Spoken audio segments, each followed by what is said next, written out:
الله قبول دارن. یکی دایجه میگه که من ربک به معنای است که تو در دنیا کی را عبادت میکردی؟ کی را معبود خود میدونستی؟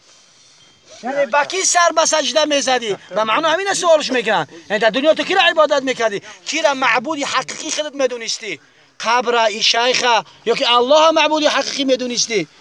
اگر انسان که الله میشناخت و فقط در یاد الله بود، فقط ذکر الله میکرد، از اطاعت الله بیرون نبود، فقط در عبادت بود، یعنی الله حقش میدونیست. حقوق الله اینه که هر چیزی که الله بگه اطاعت میکنی، امرش به جا میاری، چیزی که الله سبحانه و تعالی حرام میگه او دور میستی.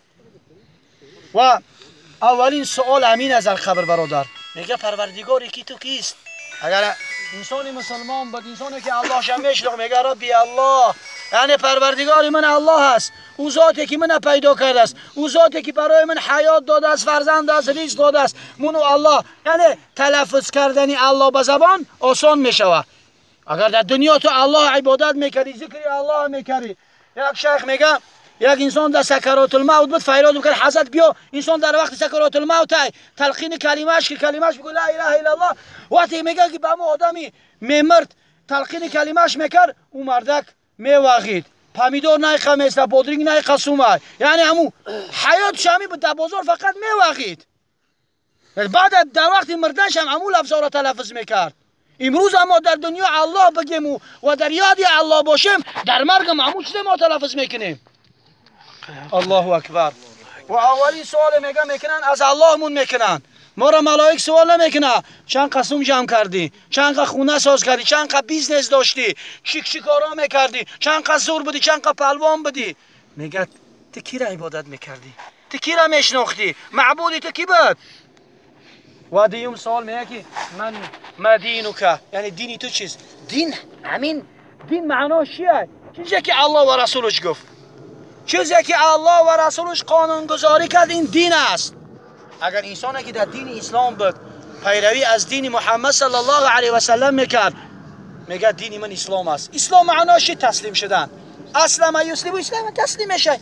هر چیزی که الله در قرآن خبر میکنه تسلیم میشه. اسلام به معنای تسلیم شدن. وقتی که در جنگ یک گروه بقفن افتمد یک زنک شمینه، وقتی که دست برداشت یعنی تو تسلیم شده است، تو نمیپرونن. همین اسلام هم تسلیم شدن به اوامر الله، به احکام الله تسلیم میشه. الله میگه نماز بخون، تسلیم میکنی، میگه نماز میخونم. الله میگه روزه بگیر، روزه میگیری. الله میگه قدرت داشته باشی حج کن، حج میکن.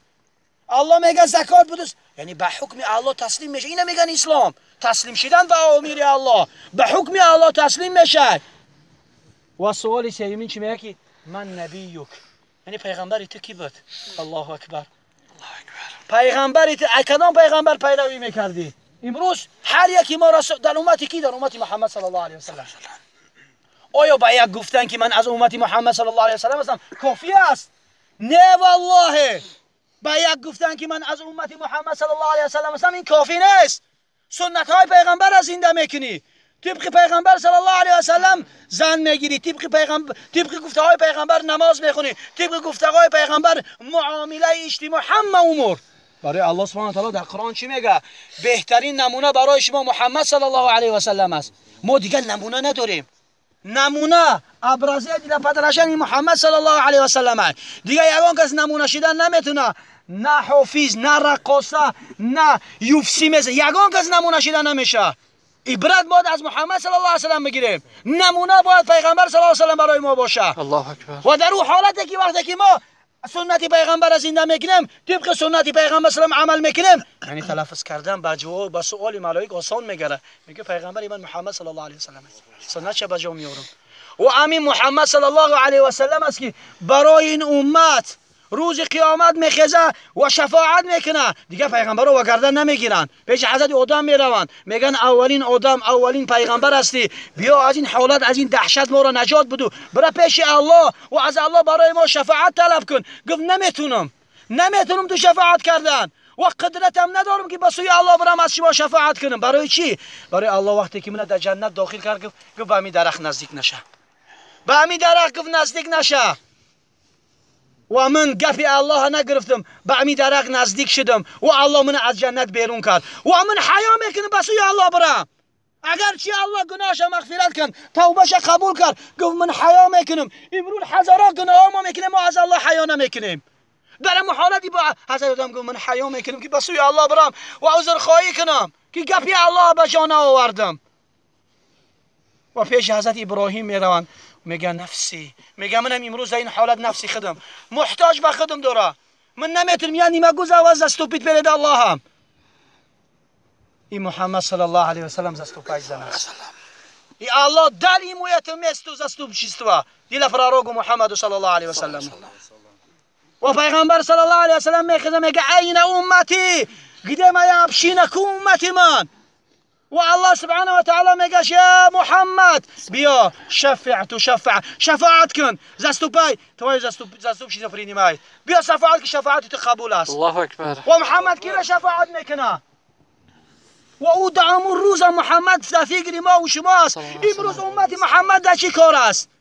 امروز امت محمد سنت محمد را ترک کرده است در دم دنیا در دم خواهشات نفسانی و محمد هم در امو حالت دهشت در امو حالت وزمینی در فکر این امت ما و شما است و الله این مقام شفاعت براش عطا میکنه و محمد صلی الله علیه و سلم شفاعت میکنه و ما دعا میکنیم الله شفاعت محمد صلی الله علیه و سلم نصیب ما و نصیب برادر بگردونه و الله دعا میکنیم یا الله دعای ما را به درگاهت قبول فرما یا الله اگر ما چی گناه ها داشته باشیم گناه های ما را به رحمتت مغفرت بکن یا الله قبر این برادر را پر نور بگردان یا الله قبر این یکی از باغهای جنت بگردان چنانچه پیغمبر صلی الله علیه و سلم میگه قبر یکی از شقری های دوزخ میشود یکی از باغهای جنت میشود اولین قدمی بشریت از همین قبر شروع میشود اگر در همینجا خوب باشه عملای دیگه هم خوب میشود و برای همین ان شاء الله دعا میکنیم که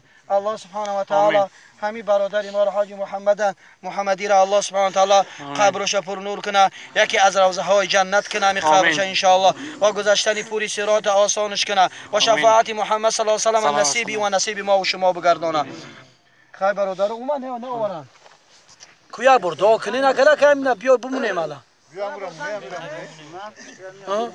کویا برد زوانی چکن